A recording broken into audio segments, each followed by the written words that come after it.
Hello and welcome to another great episode of the Jason Howell Company Speaker Series Zoominars. If you'll give me a sec, I'm going to let some folks in. And once again, welcome everyone, and thank you for joining us on our next episode of the Speaker Series Zoominars. My name is Jason Howell, and as always, I'm very excited to share the network that my firm has accumulated over all these years in the area. Today, we've got a great episode. A couple of folks who've been really supportive of one of our very successful counties in the DC metropolitan area. We're going to be discussing how we can address the economic cliff effect. What is that? We'll find out pretty soon. But first, let's just meet our guests. Let's go and talk to Anne. Let's talk to Christy. Let's start with Christy. Christy, how is your day today going? It's a beautiful day here in Northern Virginia. It is gorgeous. This has been a lovely, quiet day with my children in school today. And then I had a community meeting at one of our Arlington Community Centers, and it was quiet there. They're not operating yet, but I got to see some kids involved in a school program and some folks there getting tested and some signs of life, and excited to see that we're coming back to being together as a community. And are you a warm weather person, or you like it colder?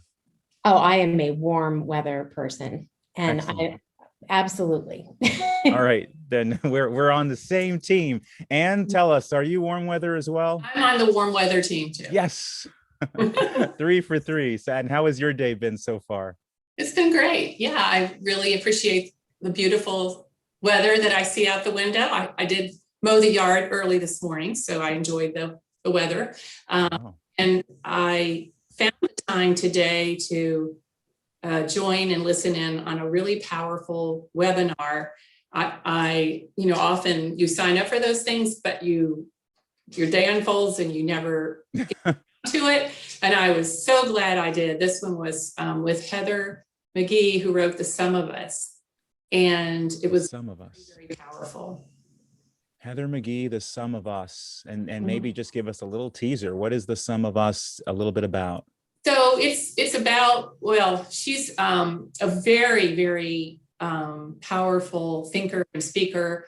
And her book, which is a bestseller, breaks down that myth that progress for people of color and non-white people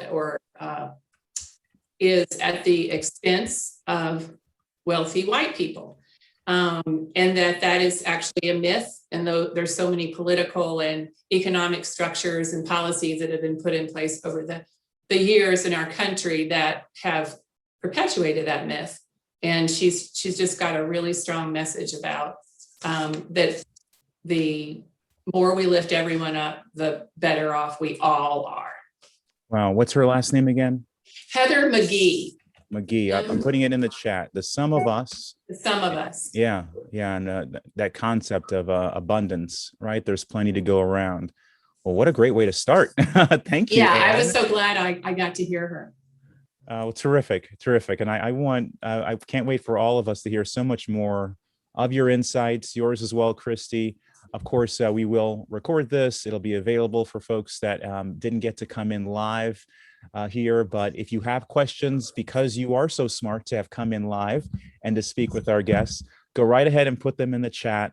And I'll get to your questions probably before we end our pre-planned questions, because my guess is your insights, the people who are on this this call, this Zoom, are going to be even deeper than mine. Okay, I do a lot of low ball, softball questions, so I'm looking forward to your questions. All right, most folks are here, so I'm going to go ahead and start sharing the screen, and we will start to get going here. So, if you came to Addressing the Economic Cliff Effect in Arlington, Virginia, and other successful counties like Arlington, Virginia, you came to the right Zoominar. We are so very happy to have Anne and Christy. You notice I did not say Anne's last name. Anne, can you pronounce your last name for me, please? It's Bruegge, but just Anne is fine. All right. I won't practice then. Anne and Christy from the Arlington Community Foundation, we're so very thankful to have you here. And I look forward to all the insights that you're going to share with us about this thing called the cliff effect. But before we get there, let's have a short word from our sponsor. And of course, our sponsor is the Jason Howell Company. We're a family wealth management firm located in Vienna, Virginia. I've been in the area for a very long time, somewhere approaching 30 years, which is very exciting. The firm that we've built, my business partner Doug and I, is a firm that's really out there to cater to the regular net worth folks. We take the best of the ultra high net worth and we try to pull that through so that more people can take advantage of the different opportunities there are now in the very complex financial system that we are all dealing with. We also have a very big spin on how to do investing socially, sustainably, responsibly, and also hopefully create an impact with what we're doing. That's the benefit of the clients that work with us. They're not just taking their money to make more, they're doing that and making an impact in the community. For more about Jason Howell Company, just go to jasonhowell.com. And try not to mess up the screen. Okay, and our first guest we'll speak about here is Christy Cole, who is obviously with the Arlington Community Foundation. We have some of her bio here. What is a philanthropic planning advisor? Christy, can you explain that to us? Absolutely. I connect resources to important missions, Jason. My role is to work with individuals and businesses in the community to think about how they want to make a difference and to help them learn about the why behind their giving and what motivates and inspires them, what is connected to their values, how they'd like to make the world a better place, and then to get down to business on the how. And that's where I work with people like you, Jason, who are advising their clients, and we come up with the strategies that make the most sense given individuals' financial and estate plans. That's terrific. Yes, our clients are interested in philanthropy. They are fortunate that the work they put in over so many years has given them the opportunity to look forward and say, okay, now can I do something with some of this excess? And so people like you are very important. Big reason why we have you as guests here on the Zoominar. Now we're going to talk a little bit about Arlington Community Foundation, but can you tell us a little bit about your passion projects here, Doorways and Aspire? I think Doorways was looking for a new CEO recently. Did I see that from you on LinkedIn? Yes, they were, and they hired someone absolutely Good. Wonderful. And I was delighted to be involved in that search. And searches for executive leadership and nonprofits must follow me, because I've also been working on a search for Aspire after school learning. So okay. I've been talking, but it's been really inspiring to meet so many impassioned nonprofit leaders who've been interested in these roles in our community. But I have been deeply interested and committed to how we put the right supports in place to make everyone successful in our community, and to address with Doorways, particularly the traumas that people experience as a result of domestic violence and sexual assault and family homelessness. And then quite naturally for me, the work with Aspire that's focused on literacy and closing the achievement gap and opportunity gap for our students. They really go hand in glove in lifting people up in Arlington. Wow. So you see kind of the entire sort of chain of, gosh, what can I say? Chain's probably the wrong word, but really the different levels that we have in our community, from the folks who need the resources on the very front end, who are in that accumulation phase of life, to the people who are already at the tail end of that and are looking to give back. That must be an interesting day to day that you've got. It's wonderful. And the joy of working for the Community Foundation is that my role is to work with individuals to lift up what's important to them in the community. So I get to see change happening in all kinds of different ways across different organizations in the community and even outside of Arlington. And even outside. Thank you, Christy. It's a great start, and your insight is going to be very much appreciated when we get to some of the Q&A. Next, of course, we have Anne. So Anne is not a veteran of our Zoominar the way Christy is. If you look back in the previous videos, if you go to the YouTube channel, if you can find it, because the URL is crazy, then you'll see Christy on there. We've spoken with her before and have really enjoyed the conversation with the CEO of Arlington Community Foundation. But today we've got Anne, who's the Director of Grants and Initiatives, which is fascinating in and of itself. And I want to hear what that exactly does. But I'm also going to be really excited to talk about these other organizations that are passion projects for you, Anne, with your experience in Arlington. So let's start with your job title. Let's explain that. What is a Director of Grant and Initiatives? What do you do? Well, hello. Thank you for having me. Sure.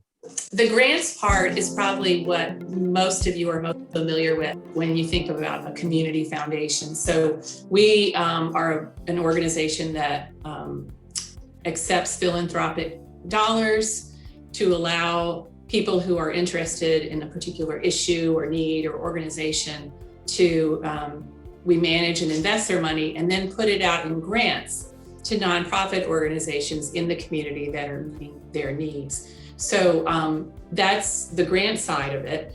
And then the initiatives part is actually really a very, very important part, and what I actually spend most of my time on.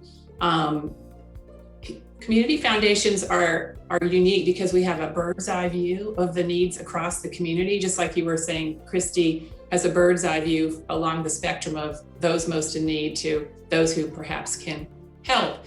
Across the Arlington, I'm able to work with such a great group of safety net nonprofits that I get to, and have over the years just through my work in Arlington in other settings, gotten to know these fabulous nonprofits. And because we get to see themes of needs and we participate in community initiatives, the things you have here on the screen are just a sampling of cross-sector, public-private, nonprofit initiatives in Arlington that are designed to address economic disparities and specific needs. And so with all of that, we are able as a convener of these nonprofits to lead initiatives and lead programs. And so what I'm going to be chatting with you more about is one of those initiatives. Well, I hope for that, for sure. I actually, before I created these links, I clicked on these links and Destination 2027 and Community Progress Network, organizations that I hadn't heard of before, but are affecting some pretty neat change, especially as you combine them together and point them through with the Arlington Community Foundation. I'm interested in the master's degree that you got, planning and community development. It's not something that I had heard of before or ever heard anyone aspire to. Can you tell us about that education and how it prepared you to be such a leader in Arlington? Well, it actually is rather unplanned. Okay. Masters in planning. Even though it's so planning. My passion in college, I studied anthropology and psychology, and that was something I knew I wanted to do since I was a little girl. But when I graduated, a degree in anthropology wasn't particularly marketable. And so I learned about this program where you can look at what makes a community work from the infrastructure, as well as, a lot about housing, a lot about sort of looking at the different demographics of the community and how to design and plan policies and structures that work.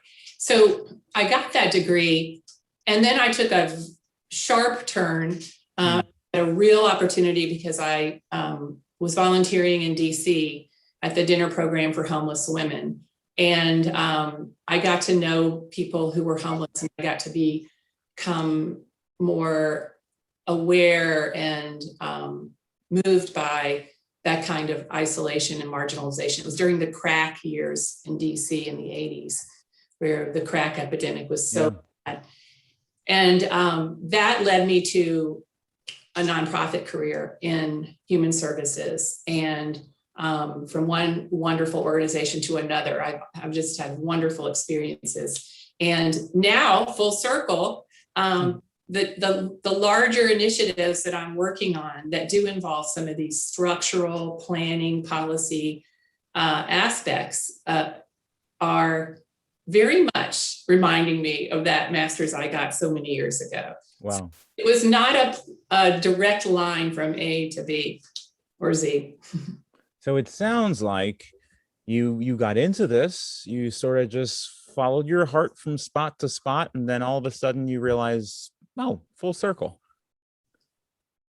Yes, I joined the Community Foundation because I saw, knowing that the community foundations across the country were more and more joining that space of connecting dots and trying to sort of do what we call collective impact, which is you get everybody together, use data, look at the most critical needs in your community.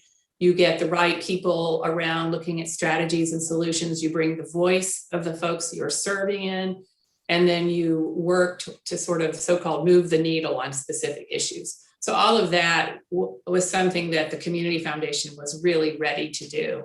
And so I just happened to fortunately land there just the right time. And that's what I've been working on ever since. I bet they're happy to have you. Well, let's get into some of this Q&A. I know that's why a lot of folks jumped on. I hope they like our questions. Again, if you have an enhanced question you'd like to throw out there, go ahead and drop it in the chat. I will get to it. I will move from my planned question. I'll go to yours, and then I'll see if we have time for the planned questions I have. But Anne, let's start with you. Since you've been in Arlington for quite a while, can you describe the challenges you saw evolving over the years in a not too dissimilar way of many other counties considered wealthy that have had great success, but then there have been some issues that bubble up because of that success? Yeah, thank you. I'd love to talk about that. When I first lived here, there was a putt-putt golf course there was no Ballston Mall, and there was a putt-putt golf course there.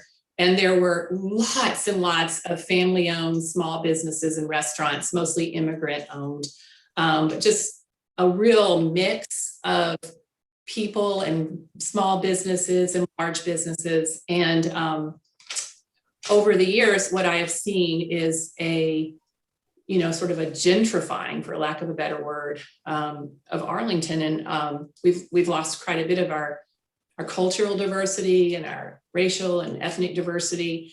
And we are, many who know much more about these patterns than I do say we are headed to be another San Francisco.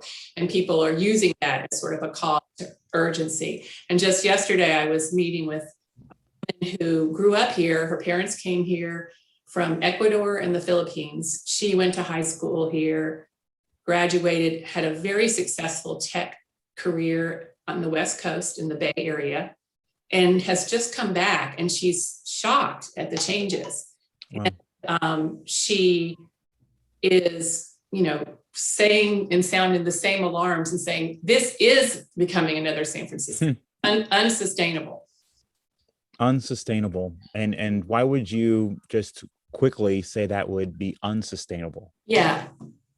So the affordability pressures here, I'm sure you all know, are just very, very strong. We have the highest degree of what we call housing burden for low-income people in the country. So that means when you look at places around the country, cities and communities, the amount that people who are on the lower end of the economic spectrum have to pay toward rent is exorbitantly higher than anywhere else. We also have, if not the highest cost of childcare, one of the highest costs of childcare in the country. So we have this tremendous economic success. We are such a success story in terms of smart growth and development and so many things to be proud of. But what's happened is we have 28,000 people that are here in Arlington who are living on less than $37 a year for a family of four. And wow.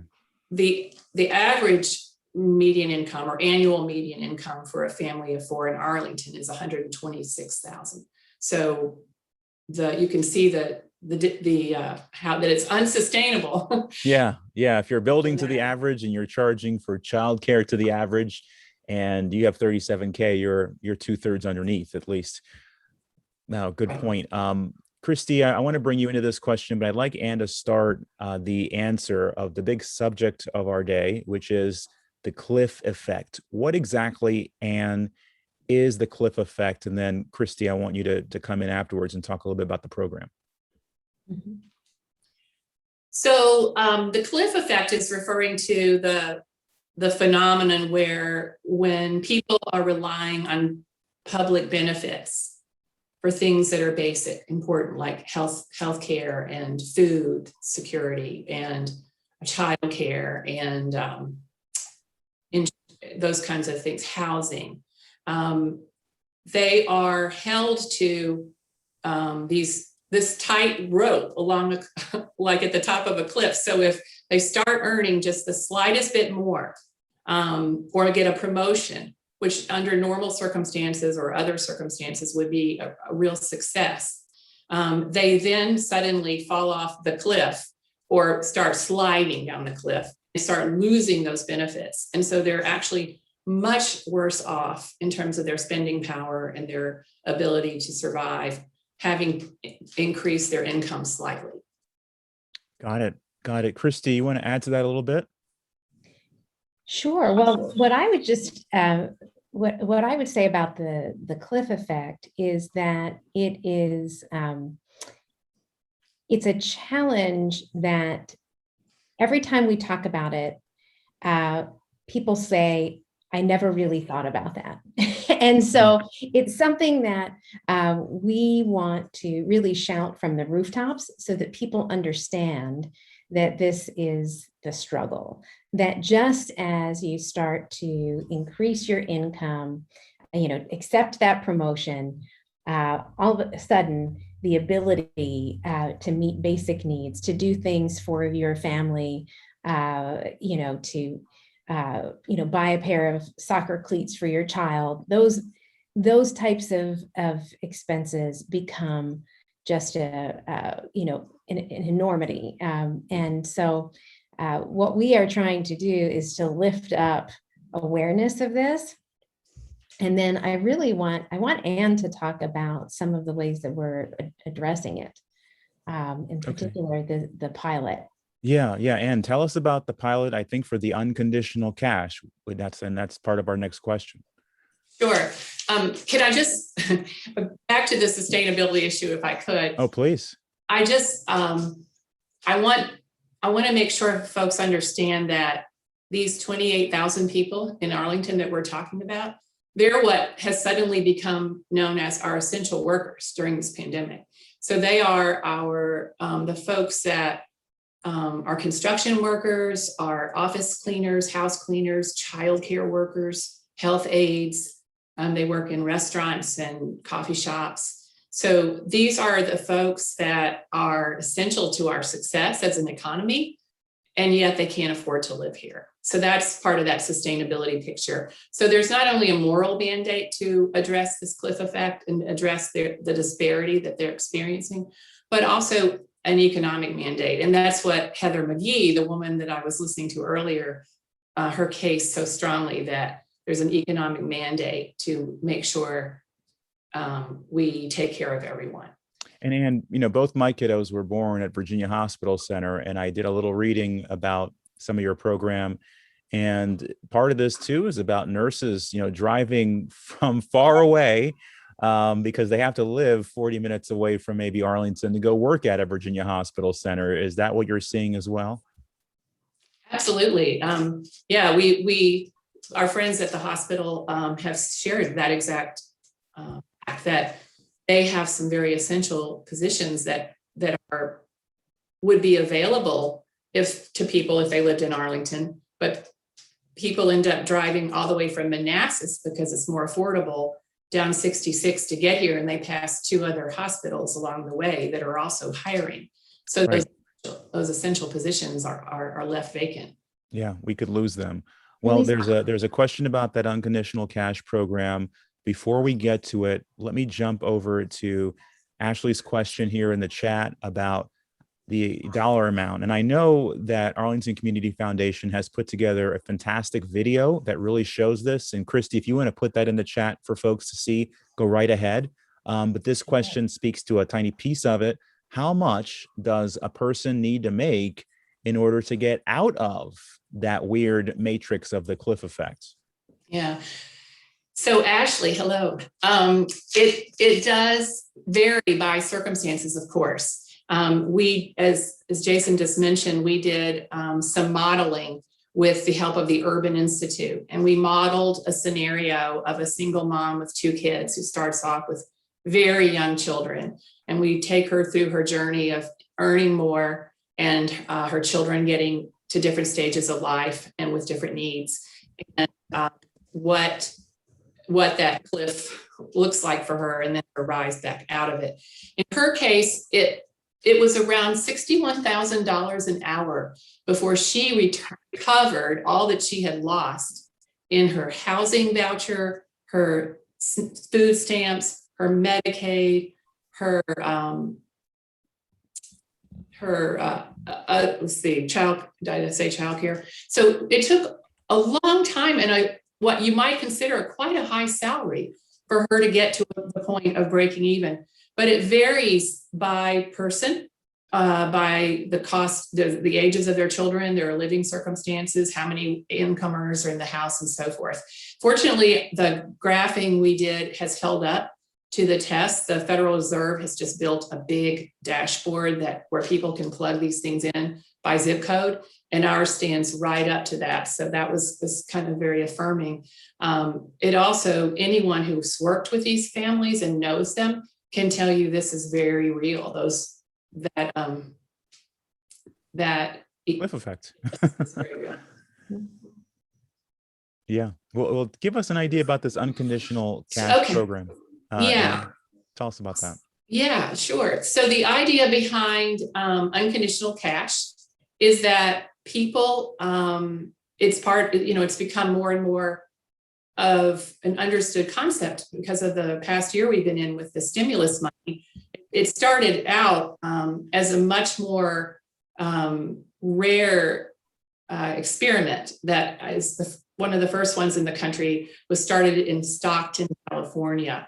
And they are now just finishing and getting some great outcomes. And so since we started watching what Stockton was doing back in 2016 or 2017, fast forward to today, and guaranteed income is on sort of everyone's mind with Andrew Yang and the stimulus money and so forth.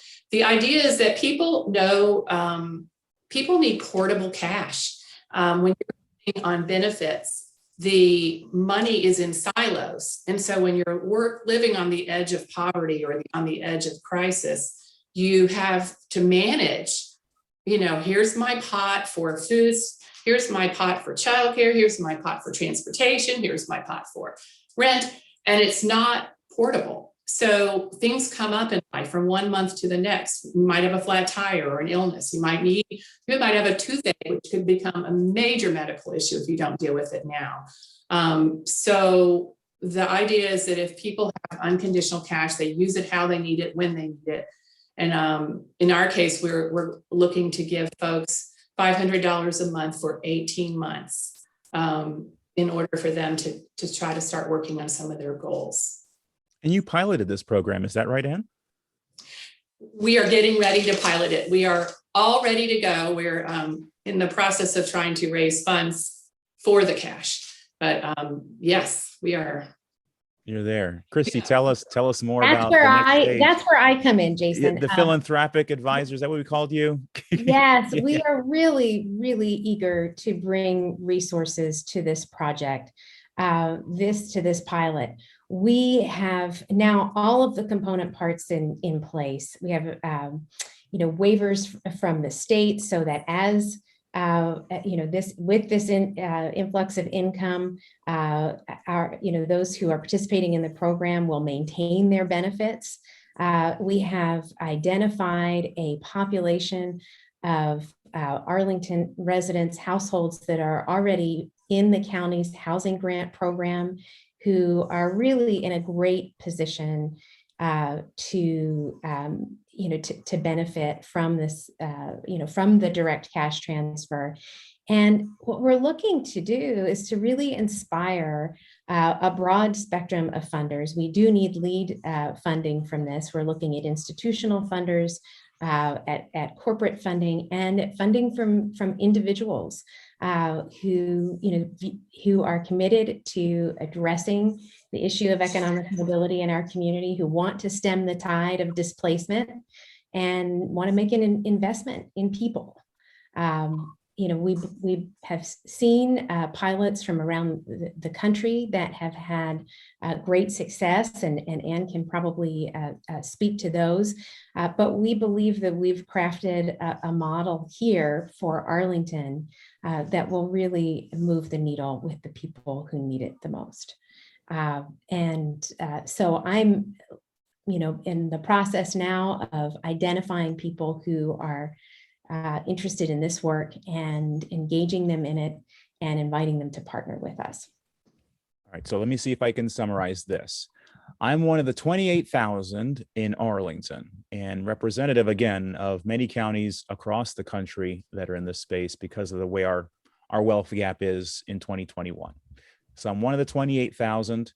I don't have a lot of money, don't make a lot of money compared to where I live. And so there are government programs, maybe federal, maybe state, maybe county, that I'm able to partake in. But then as soon as I start making more money, those programs fade away in a much greater clip than the more money I've made.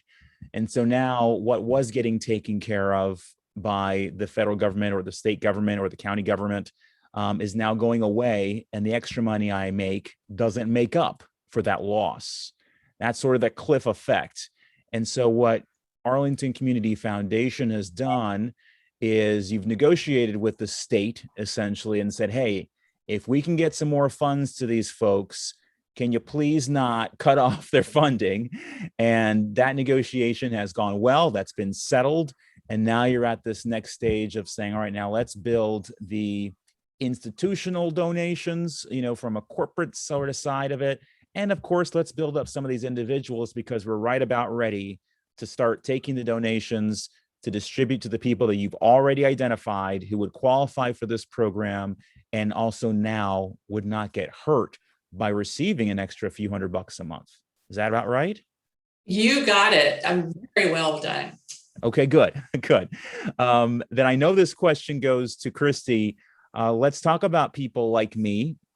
How can professional financial advisors or maybe other advisors become a part of what the Arlington Community Foundation is doing? Well, we are really eager to work with advisors to support you in having conversations with your clients about their giving, their charitable giving, and their involvement in the community.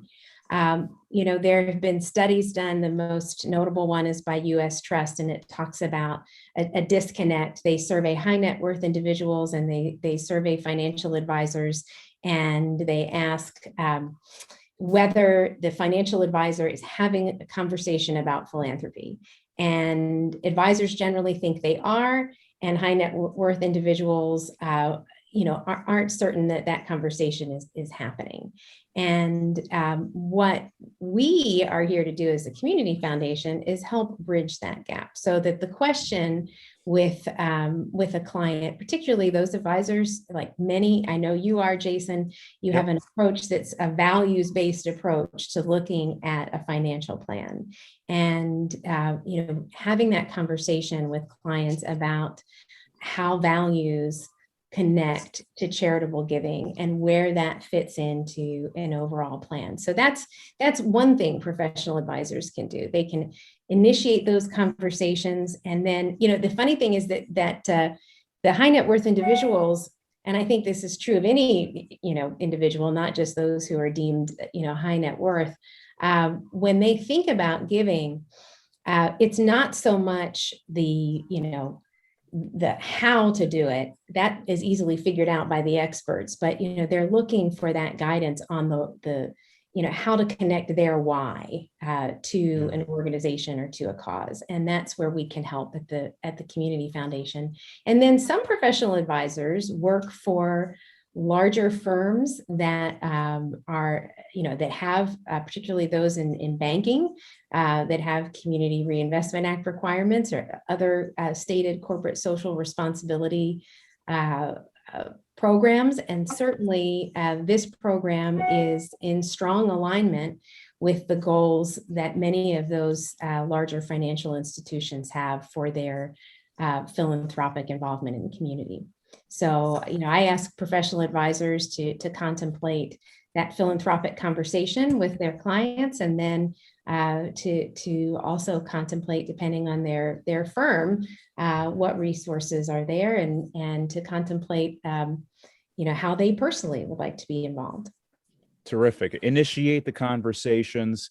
Check with your company to see if they're a bank, then they do have Community Reinvestment Act requirements from the 1977 law, the 1995 law. But regardless, they may just have socially responsible policies in place. And this is an easy place to find it, to get there and do it. Okay, that's helpful. And I want to get to a question that came in the chat, because it does speak to this idea of impact, which we are seeing with high net worth investors that we are working with. I know there's a book that came out recently, Generation Impact, right, Christy? I think you know about that one, where people who are Gen Xers and millennials are not just looking to give, they're looking for how is this going to change the paradigm? And I think the question by Peter Lipset speaks just to this. Is the target audience, I guess the 28,000 people we mentioned, for those approaching the cliff, is this encouraging them to get past the cliff in a viable way? For example, is the goal that at the end of the 18-month program, the participants would no longer have need for government assistance? The short answer is no. 18 months is not enough time to reach what anyone would call self-sufficiency in Arlington, Virginia, when you're starting at $10 an hour, or $37,000 for a family of 4 or lower. So, but to the question, so the target audience are those folks that are on that lower end of the threshold, who are just, once they start earning more, will start losing their benefits. So what, as Christy said, what we've done is we've put a hold on that benefits loss with an agreement from the state. So they'll keep their Medicaid, they'll keep their food stamps, they'll keep their, hopefully their child care. And they have housing grants from the county, which are locally controlled, so they won't lose that. And during those 18 months, we're going to provide a lot of holistic supports that are voluntary, but hopefully people will see the value, where they can look at, here you've got this money, it's up to you. How do you spend it? You'll have it for 18 months. How do you want to use it in the most powerful way possible for your individual family goals? Is it paying down debt? Is it saving for your child's college? Is it getting, one man, and we do a lot of work around economic mobility through the foundation. And I get to observe many of these safety net groups working with individuals. A gentleman that's just worked so hard to overcome so many barriers, and getting a commercial driver's license would be transformative in terms of getting a better career pathway and driving for companies that have benefits and so forth. But it costs $3,500 to be certified with a commercial driver's license. And so maybe that's what this cash is saved for and used. So for the 18 months, we hope that it really makes a difference, and we intend to learn a lot. We're going to incentivize getting ask people questions. How are you doing? Asking about their well-being, their sense of anxiety and stress, but also what are they seeing that they can do, can they drop their third job so they can read to their kids at night? What are the ways they're using this money? And we expect to learn a lot from them. And when those 18 months are over, believe me, I'm already losing sleep over that. But we hope that, because of the protections that we've gathered from the state, they won't have lost their benefits, but they will have had a chance to start really working on some goals. And as I said earlier, we're not the first community in the country now that's doing this. It's a nationwide movement. We're part of a national community of practice on guaranteed income. And so there are other communities that are just a couple of years ahead of us that we can, start studying and looking, what are you doing as people sort of phase off of this unconditional cash? What seems noble to me, and not only about this program, but seemingly the history that you've had over the 30 years of essentially some charity work, philanthropic work throughout your time in Arlington. You're not asking the government to change. You're not looking for a partisan solution. You're looking to create opportunities so those who want to voluntarily assist can assist. Am I getting that right with the spirit of this program as well? Well, actually, I'm really glad you brought that up, because there is a micro and a macro aspect to this, like everything. So there's certainly many people who are attacking the cliff effect through policy change. And there are bills being written now at the national level. There's, you've heard a lot about the work of, the stimulus packages and the unemployment insurance and how do we take all of this and make it enduring and not pandemic focused? This is something that could be transformative regardless of the pandemic. So there are lots of good people working on the policy side of this. The good part about these programs that we're doing in Arlington is it informs that policy.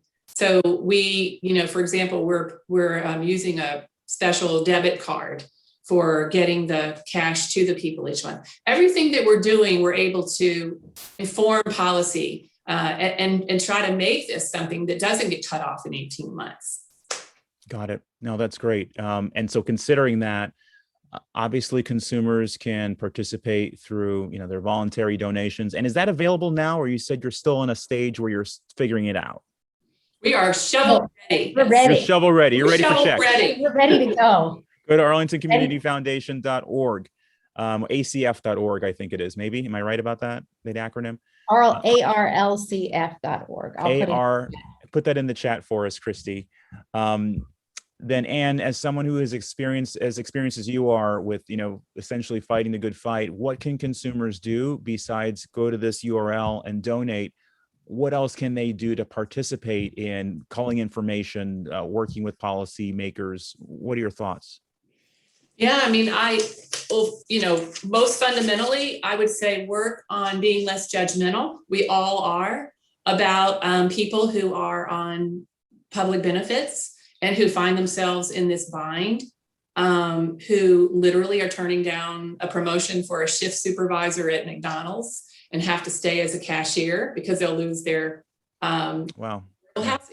And then in terms of a more intellectual or cerebral pursuit, I would read the book that I just mentioned earlier, The Sum of Us by Heather McGhee, on economic policy. And there's a tremendous amount in the out there now on guaranteed income. The Economic Security Project is the mothership of this information. So it's Economic Security Project, and they have all kind of resources and information about guaranteed income. And then on the policy side, ways people can get involved and breaking it down by where your locality is and that kind of thing. economicsecurityproject.org, I guess? Yeah. Okay. I'll just throw that here in the chat so people can see it.